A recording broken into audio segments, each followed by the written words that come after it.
Matapos ang matagumpay na pagpatay ng sundalo ni Benjamin sa Nanbis ng Prinsipe Sale-Sale, ay ngayon na i-review na natin ang chapter 382 o ang episode 43 ng ating Dark Continent series ay sa wakas masasaksiyan na natin ang awakening ng isang prinsipe, ang kaunting katotohanan sa succession contest at ang isang matinding display of power. Yan at marami pang ibang napakatinding eksena na ating matutunghayan sa videong to. Kaya may this is Mr. Armageddon at huwag na natin patagalin pa. Let's go!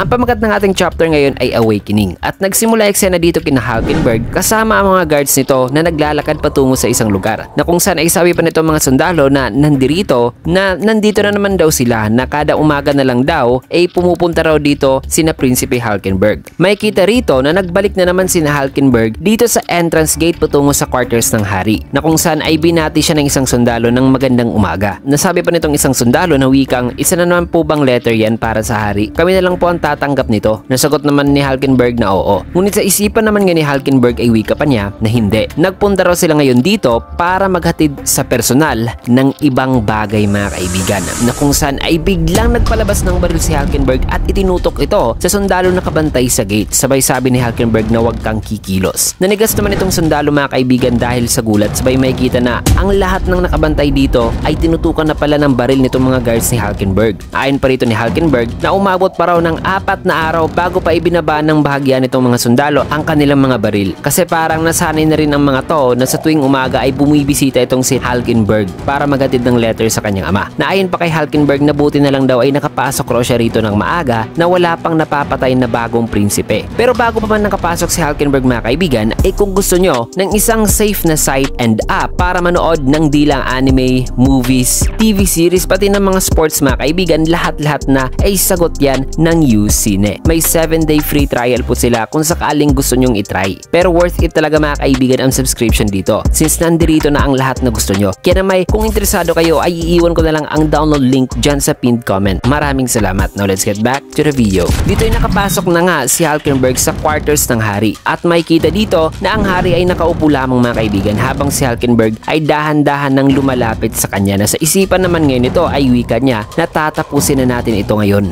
ama. May kita naman na patuloy pa rin nakatutok ang baril ni Hulkenberg sa hari na ngayon nananatili pa rin nakaupo. Nasabi pa nitong hari kay Hulkenberg na huli na raw ito. Sagot naman ni Hulkenberg na hindi, may oras pa. Sagot naman ng hari na pumayag ka noon sa ritual. Pagalit naman tugon ni Hulkenberg na hindi. Wala raw binanggit sa kanya noon na magpapatayan silang magkakapatid. Kung kaya't paliwanag naman ng hari na isang importanteng parte raw sa proseso ang pagkakaroon ng kakayahan na maka-adapt sa mga bagong sitwasyon. Nasagot naman ni Hulkenberg na ganun ba? Na kung ganun ay eto ang sagot ko. Magdesisyon ka ngayon, ihihinto mo ang succession contest o babarilin kita. In which ay sagot naman ni Huiguro na labas na raw siya sa laban ng succession contest na yan na hindi na raw niya ito kontrolado pa. Wala na raw siyang magagawa pa rito. Nasabi naman ni Hulkenberg na basta itigil mo na lang ang lahat ng to. Kaya pagalit namang sabi ng hari na hindi raw siya papayag na ang laban ng to ay para raw sa lahat ng kanyang mga anak. Sabay sinabihan pa niya si Hulkenberg na wikang huwag mong ipatrabaho sa iba ang kagustuhan mo. Kailangan mong kumilos mismo dahil wala nang mas nakakadiri pa sa isang taong hipokrito. Mga salitang nagpainis naman ng gusto kay Hulkenberg. Kung kaya't mas hinigpitan pa niya ang paghawak ng kanyang baril at sinabihan ng kanyang ama na gamit ang revolusyon, ako ang magiging hari at tatapusin ko itong labanan sinimulan mo. Sabay tuluyan na niyang binaril ang kanyang ama na sabi pa niya sa kanyang isipan na paalam ama. Subalit matapos ang kanyang pagbaril ay may kita na huminto naman ang bala mga kaibigan at di nakaabot kay Huiguro. Isang pangyaring gumulat naman kay Hulkenberg. May kita naman na napakalapit na sana nitong bala mga kaibigan sa ulo nitong hari. Nang maya-maya pa'y hinawakan na niya ang bala na sabing magaling daw ang aim ni Hulkenberg. Pero dapat na 3 beses daw siyang magpapapatok kung babaril ito ng isang tao. Di naman nakapagsalita si Hulkenberg mga kaibigan kaya dagdag pa ng kanyang ama, ako ay isang parte na lang ng ritual na ito. Hindi ako pwedeng mamatay hanggat sa hindi pa natatapos ang ritual. Maya-maya pa'y tinawag naman ng hari ang kanyang butler na si Nugoy in which ay dito na nagpaliwanag si Nugoy na sabing ang pangyayaring to ay na-anticipate na raw nila o expected na raw bago pa man sila naglayag sa Black Whale. Na ang ginagawa ngayon ni Hulkenberg ay isang hamak lamang daw na parte lamang ng exercise training. Kaya itong sina Hulkenberg at ang mga kasamahan nitong guards ay hindi raw nila aarestuhin o ikukulong. Kung kaya dito na nagsalita si Hulkenberg na sabing, so ang ginagawa namin ngayon ay ini-expect nyo na pala na itinuturing nyo ngayong training exercise para sa amin? Matapos sasabihin ni Hulkenberg ay sa walang pag-aalinlangan, itinutok na nito ang baril sa kanyang ulo. Nasabi rito sa kanyang isipan na paano naman daw kung ito ang kanyang gagawin. Nang maya-maya pa binaril na nga ni Hulkenberg ang kanyang sarili sa harapan ng kanyang ama. Subalit gaya sa nangyari sa kanyang ama, ang bala ay di rin nakaabot sa ulo ni Hulkenberg sapagkat pinigilan ito ng kanyang sariling Nene-Beast. May kita naman dito sa POV ng hari na ang bala ay parang huminto lamang sa ere. So ang nangyari kanina sa hari ay posibleng ang Nene-Beast ang nagpigil mga kaibigan sa bala na yan. Kaya sabi naman ng hari dito kay Hulkenberg na ang Nene-Beast mo ay sumasang-ayon talaga sa akin. Kaya gising ka na ba ngayon, Hulkenberg? Nang masabi ng hari ay binitawan na ni Hulkenberg ang baril. Nasabi naman ng kanyang ama na wikang, narinig mo na ba ang tungkol sa trolley problem? Ang trolley problem mga kaibigan ay isang katanungan na itinatanong sa isang tao para masukat ang moralidad ng kanilang aksyon base sa ibinibigay na hypothetical na sitwasyon. Ang isa sa mga halimbawang tanong ng trolley problem mga kaibigan ay ang sumusunod.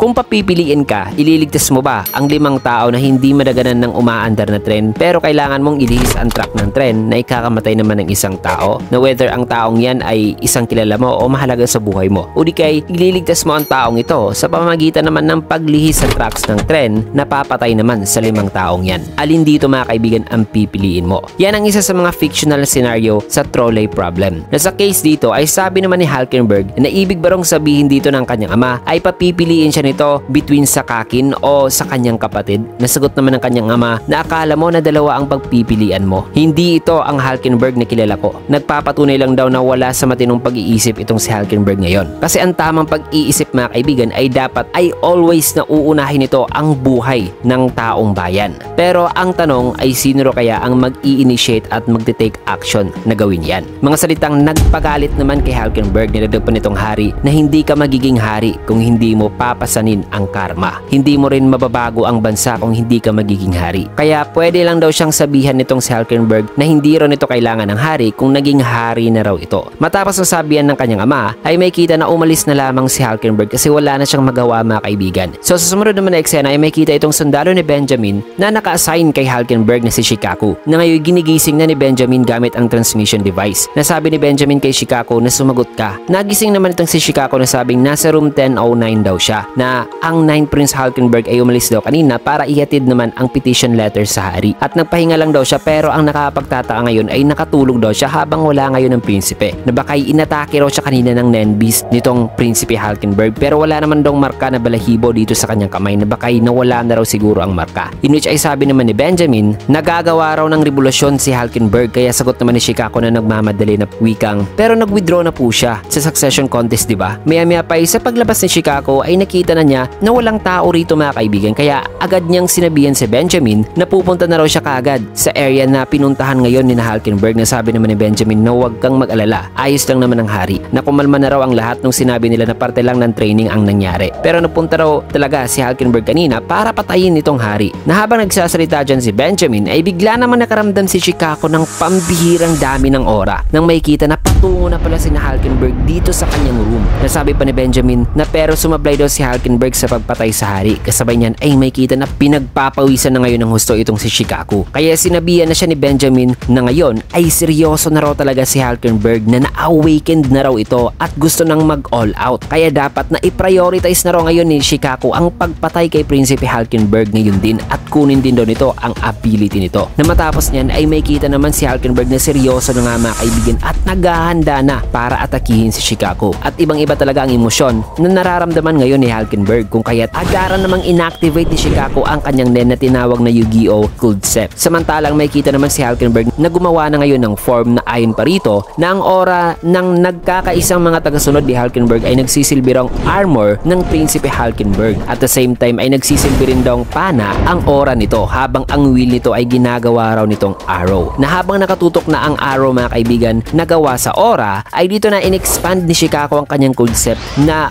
hugis rectangle na parang card mga kaibigan. Na habang naka-aim na si Hulkenberg ay sabi nito sa kanyang isipan na ang Gera ay may abilidad daw na nagpapaiba sa kagustuhan at sistema ng kalaban gamit ang pwersa. Habang ang pagkipaglaban naman sa paraan ng Gera ay nagpapabura o nagpapawala raw talaga sa will o kagustuhan ng kalaban. Na ang pagkakaroon din ng pambihirang pwersa mga kaibigan ay nangangahulugan na ang taong yan ay mayroon din daw pambihirang willingness na harapin ang kamatayan. Na matapos ang monologue na yan ay tuluyan nang inirelease ni Hulkenberg ang arrow dito kay Shikaku. Kasabay niyan ay pinaliwanag dito na ang arrow na ito ito ay tumatama raw at tumatagos sa kahit anumang depensa at ninanakaw daw nito ang kontrol sa sariling katawan ng tinamaan. Kapalit naman ang katawan ng tagasunod ni Hulkenberg. Na may kita nga dyan mga kaibigan na matapos ang pagtagos sa arrow ni Hulkenberg sa coolstep na ability ni Shikaku ay may kita na bumagsak naman ang isa sa mga guards ni Hulkenberg na nasa likod nito. Kasabay niyan ay sa isipan naman ngayon ni Shikaku na grabe raw,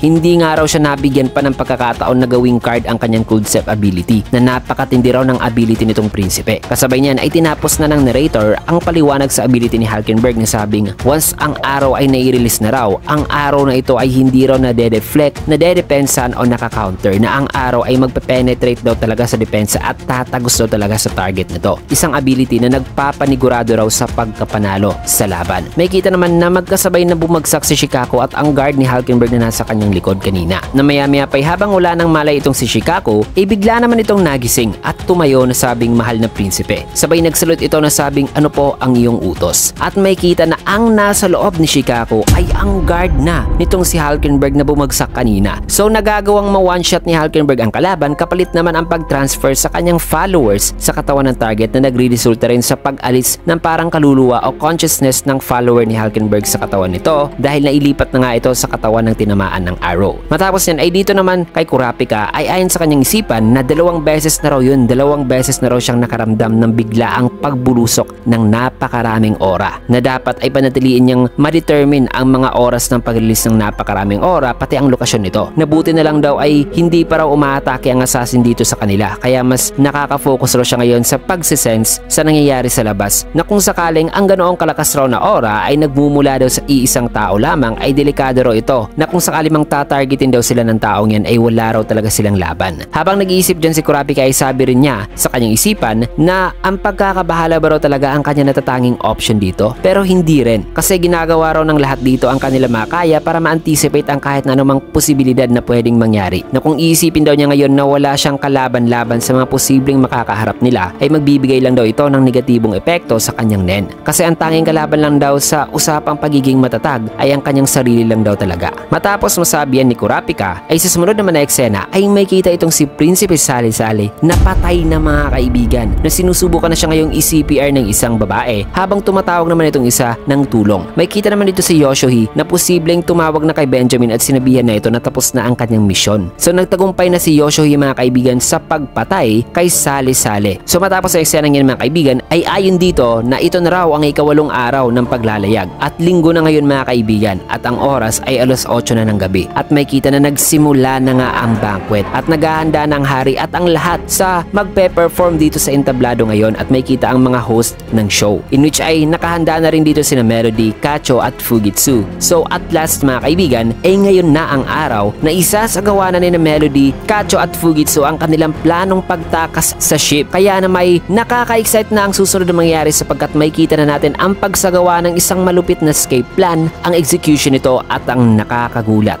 na plot twist. Yan at marami pang iba ang ating matuto ngayon sa susunod na chapter kasi dito muna natin tatapusin yung video sa last panel na ito. Kaya naman kung nagustuhan yung video, can get a like, comment, subscribe at i-follow nyo na rin ang bagong FB page natin para sa mga ganitong klaseng videos and updates outside sa YT channel natin. Ayan, maraming salamat and see you guys again on my next video.